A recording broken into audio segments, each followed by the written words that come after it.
Hello, my name is Brian Stevenson, and I am your host for the Cyber Chronicles. This week, we're going to talk about where to start in cybersecurity. We get this question quite a bit from companies saying, I don't even know where to start. I've been told that I need to make sure that my cybersecurity is protected, my company's protected, but I don't even know where to start. And it's a very confusing landscape. So that's what this episode is going to attempt to discuss. Stay tuned. It should be a good episode. So why get started in cybersecurity to begin with, right? Why not? I mean, I got a small business. I don't have to worry about cybersecurity.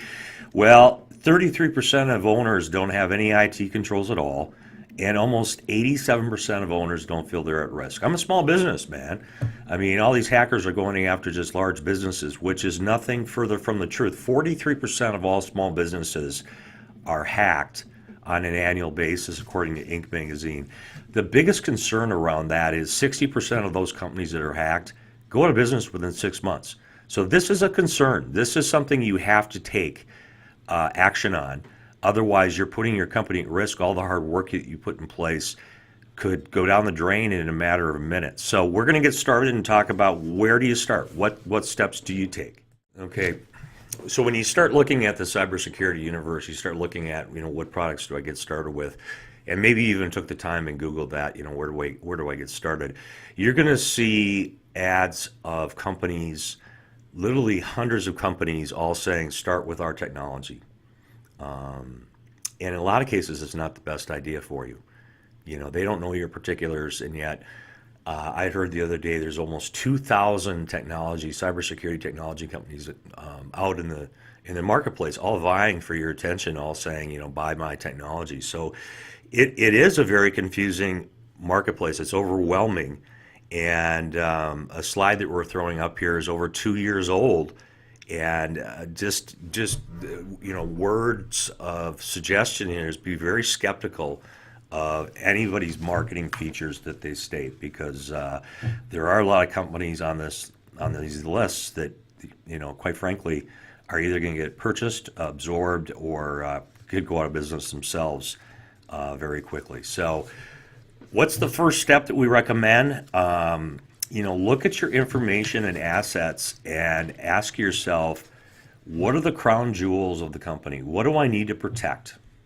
Is it intellectual property, IP? Is it customer information? Perhaps it's credit card data that you have stored.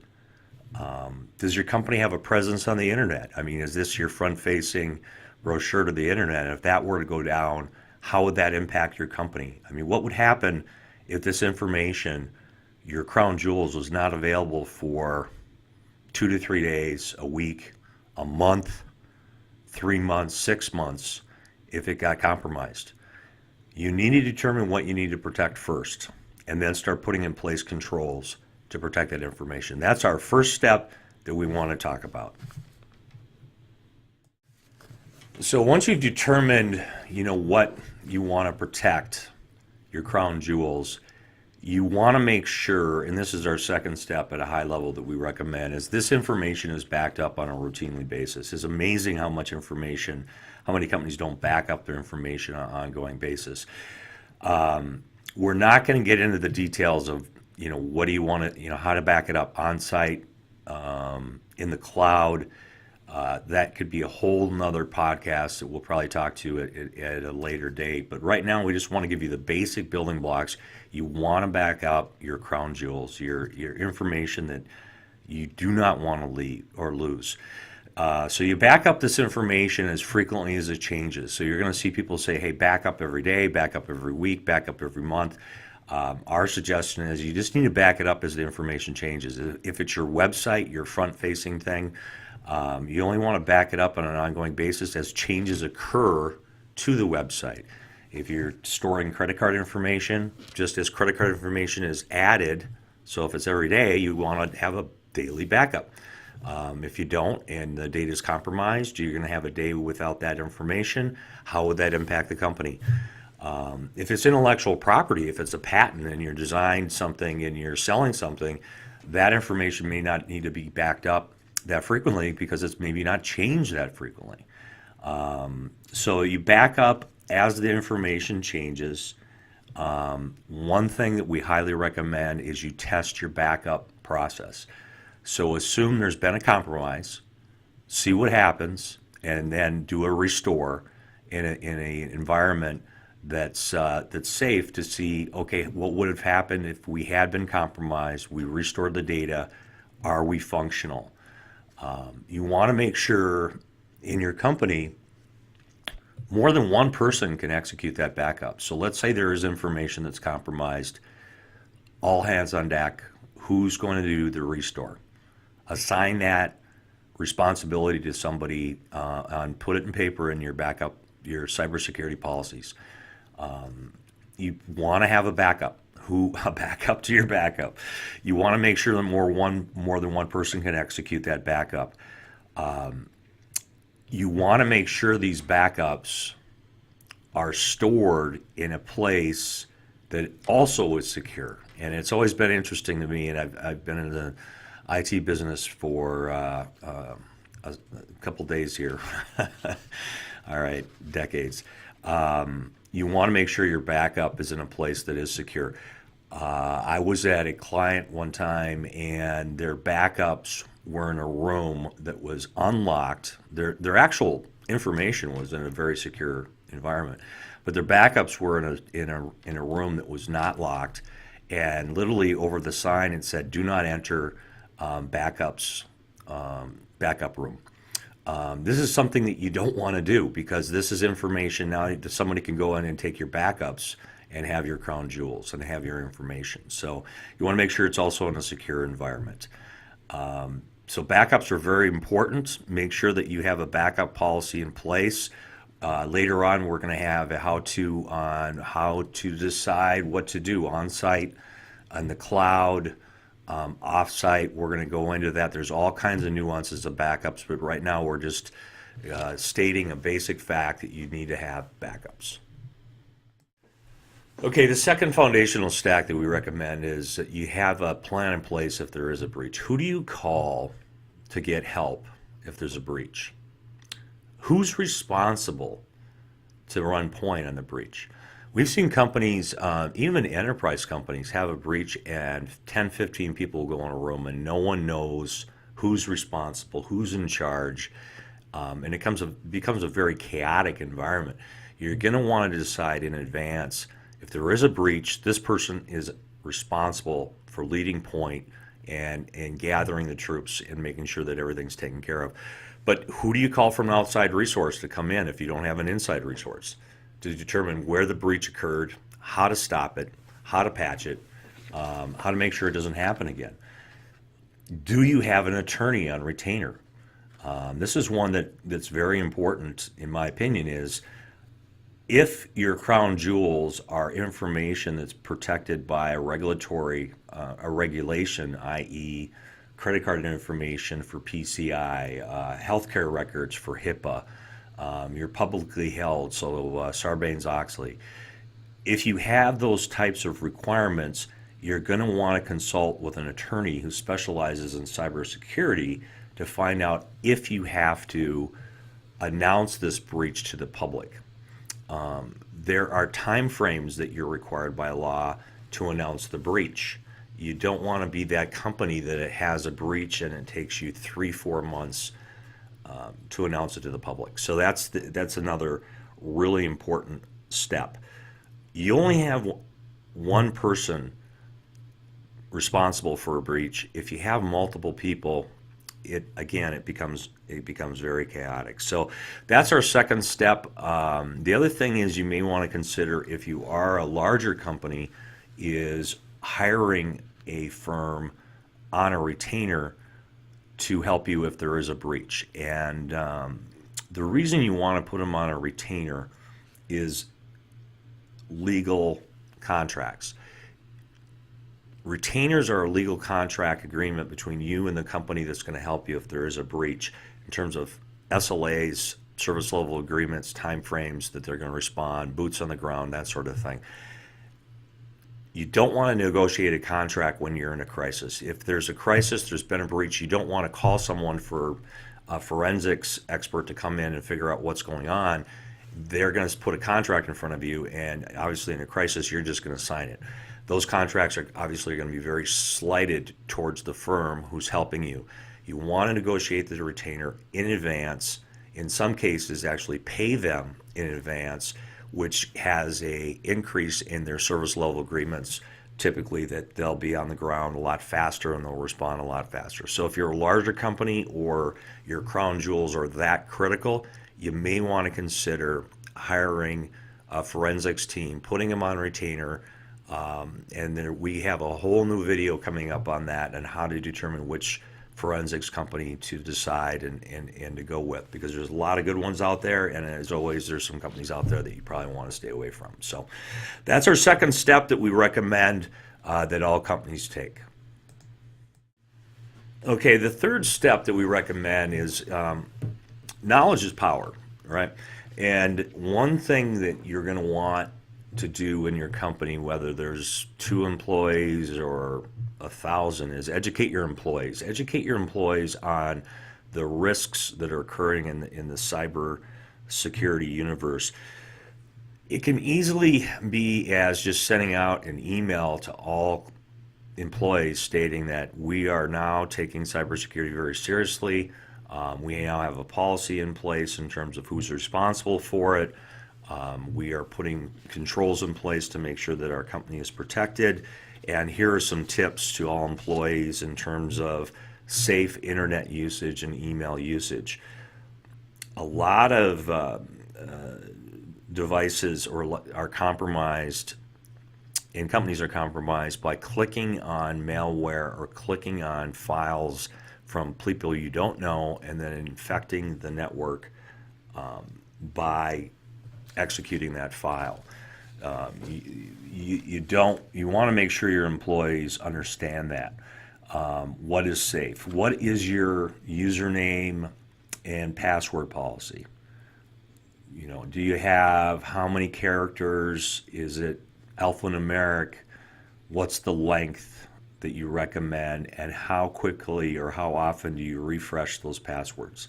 That's something that's very important for your employees and your company to protect it. How do you safely go online? What is the risk of posting, confidential information, private information on social media? What's the policy as employees leave? How do you make sure that their access is taken away, and who's responsible for that? One that we strongly recommend, because this is something that's actually it's occurred to our company already, is a wire transfer policy. Put in place now, today, if you don't have one. What's your wire transfer policy? If there's a request to transfer information, in our case, we put it at $1,000. So anything over $1,000, what's the policy? You need to slow down the process to make sure that you're not being compromised, that this is a request to transfer information that's not accurate. I actually had a meeting with one of the people in our company, and we're sitting there, and his email came across his smartphone, and he looked at me and said, "I just got an email from you." And we were both pretty surprised because I was not on my computer. And the email requested that he buy $500 worth of Amazon gift cards and keep it confidential because it was a surprise for the rest of the employees. Very easily could have happened if we weren't sitting in that room together talking, and obviously it was a hack, but it came from my email address. It looked like it came from my email address to the staff member. So this occurs a lot, is wire transfer fraud. Is an email will come to one of your staff members from the president or CEO or owner of the company requesting the wire transfer. Make sure that you have controls in place to verify that information before it occurs. Anything over a certain dollar amount needs to be verified verbally by calling the owner or calling the person or seeing the person physically to say, did you request this? Don't take these requests just via email. It's put a control in place. So that's one of our stronger recommendations. And let's move on. Okay, on education, I'm going to back up a second because we didn't touch on this. So in the educational aspect, there's a lot of good education out on the internet. There's YouTube videos, there's files you can download from the Small Business Administration. There is companies that specialize in training your employees. If you're interested in that, Know Before is a really good one. Wombat is a very good one. What they'll do is they'll actually put programs in place, educational programs that you can have your employees go through for safe internet usage, and they'll actually also have simulated phishing attacks or testing your employees on what they learned. And so there are tools out there that you can look at, and we'll probably have a video to talk about how do you educate your employees and what tools are available from a free aspect all the way to a very sophisticated HR training policy. So I wanted to add that to the training or the education, and let's move on to our next step here. Okay, the next thing we want to talk about is patch management. This is something that man, it occurs a lot and drives me crazy. It probably like a lot of people. You see companies that are compromised or hacked, and then it turns out that there was an update to that software application that no patch has been applied for 6 months, a year, 2 years, and that's why they were compromised. So keep your software up to date. Any software that you're using has updates. Most of your products that you have firmware updates. You're going to want to make sure that you do those as well. So patch often and automatically for all your employees if possible. So you set up your applications. There's going to be, if there are updates, do you manually update them, or do we make sure that they're done automatically? I would suggest you do them automatically for your employees. Your major servers, cloud providers, and other technology, you want to do them manually because you're going to want to put them in a sandbox before you put them in production to make sure nothing breaks. But you're going to want to do those as quickly as possible. Who's responsible for the patch management? Who's responsible to making sure that all of our applications are up and running and the latest patches? This is a real major concern. If you don't, this is what happens. Patches occur a lot of times because of security risks are found. These security risks are publicized in numerous websites. So the security risk is publicized around an application, ABC. Hackers then can go into search engines and search for websites that have the old version of that software. And the compromise, the vulnerability is publicized and tells the hackers on specifically how to take advantage of that. A lot of times there's YouTube videos that will actually walk people through how to take control of these assets based on the vulnerability. It's extremely important that you do patch management. If I look at even our website, so website, we're a small business, like a lot of small businesses, we use WordPress. We receive anywhere from 5 to 10 patch updates per week. WordPress itself has updates very frequently to its core engine. Almost all of them in the last year have been due to security compromise concerns. Very easy to search a search engine to find out which websites are using an old WordPress version. So don't take this lightly. Make sure that you have all your applications updated to the latest version, and make sure that your hardware also has updates. A little bit more complicated. We'll talk about that in another episode, but you're also going to want to make sure that your hardware, your firmware for your servers, your routers, your wireless are all updated to the latest firmware. Let's move on.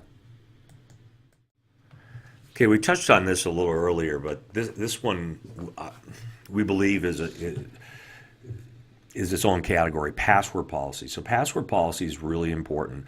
Make sure that all your employees use a strong password. Remind them not to use the same password they use on other sites. There's been so many compromises in the last year I'm not going to get into the specifics. And these passwords are, a lot of cases, are reused on other applications. So if there's a compromise on a social media site, on a just standard application site, this information now goes to the hackers. A lot of times it's reposted on the dark web where people can download it and then just use your username and password, and it's the same username and password they use on 15 different sites. So they can go to your Bank of America, Wells Fargo, and say, I wonder if this person is using the same username and password. I can go through all these usernames and passwords and try, and invariably they'll find one person that has that. Don't make sure your employees understand. Don't use the same password they're using on their social media sites because they're compromised quite frequently. If you're using WordPress, and again, most small businesses use WordPress as their website application. Make sure that your username is not set to the default admin, right? So you don't want to give these hackers easily part of the equation to break in your system. So you don't want admin and then a password. Use a strange username, alphanumeric, right? You can do J5 2x3421 as your admin name, and then also use a password. So now you're actually more difficult to compromise than you would if it was admin and I just have to guess your password. Again, we're a relatively small company in cybersecurity.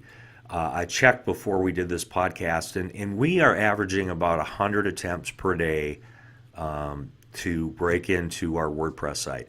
And I would say 90% of them are username is admin, and then they attempt a password to them.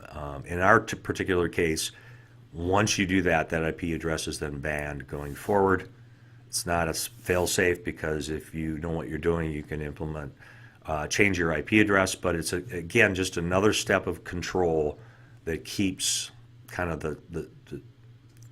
I would say the unsophisticated hackers, the smaller hackers, away from your website, which can do just as much damage as the very sophisticated hackers. So password management is very, very important. And let's move on to our next recommendation.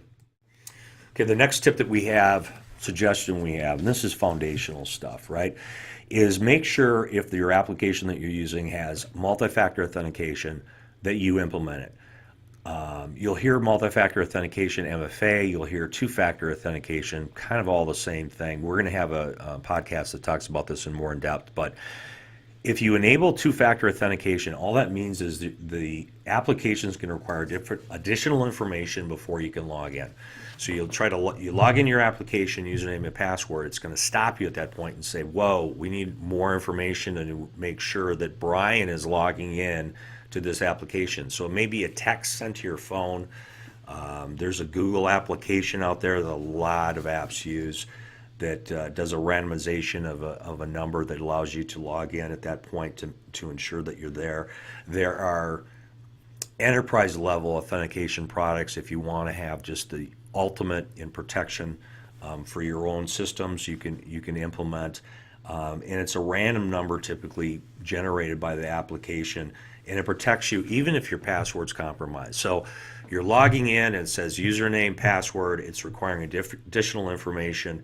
Some applications actually give you a discount if you implement multi-factor authentication. We have an application that we use a lot that gives us a 10% discount just because they know that if we have this implemented, the chances of being compromised go down significantly. They also send us a notification on every successful login that's not in the IP address that we typically log into. So we log into this application here in our corporate headquarters as well as our home address. So those two locations are well known to this application. If someone tries to log in or has my username and password and is compromised, right, and they log in from Europe, I'm going to get an email that says, hey, someone just tried to log in from Europe. Is this you? So it's just more controls put in place that allow you to operate safely as a company. So we highly recommend that you turn on multi-factor authentication. Okay, so thank you for watching this video. I hope it was helpful. If you have any questions, please list them down below. Just again to recap, it's a very complicated, confusing universe, but you got to get started. These are kind of the basics. Step one was what information you want to protect. Step two is making sure that your information is backed up. 3, who do you call if there's a breach? What's your breach policy, your compromise policy? 4, train your employees. Make sure your employees are trained. Make sure they're not putting their passwords on a Post-it and putting it on their monitor. I know there's people out there doing that. Or putting them underneath your mouse pad. That's really tricky. It's hard to find. Again, I know people are doing that. Make sure your software is updated. Patch management is really important. Make sure you have a strong password policy, if I can speak, password policy. And then lastly, as a foundational recommendation, make sure that you turn on two-factor authentication for every application. You do those things, you're going to be much more difficult to be compromised, and you should be operate your company in a much safer mode than most of the 33% of companies that don't have any controls in place at all. Thank you for watching this video. The next video we're going to have a series is what do you do from here, from a foundational stack, what do we recommend? And we'll post that soon. And if, again, any comments, listen down below, and I appreciate you listening. As always, take care and be safe.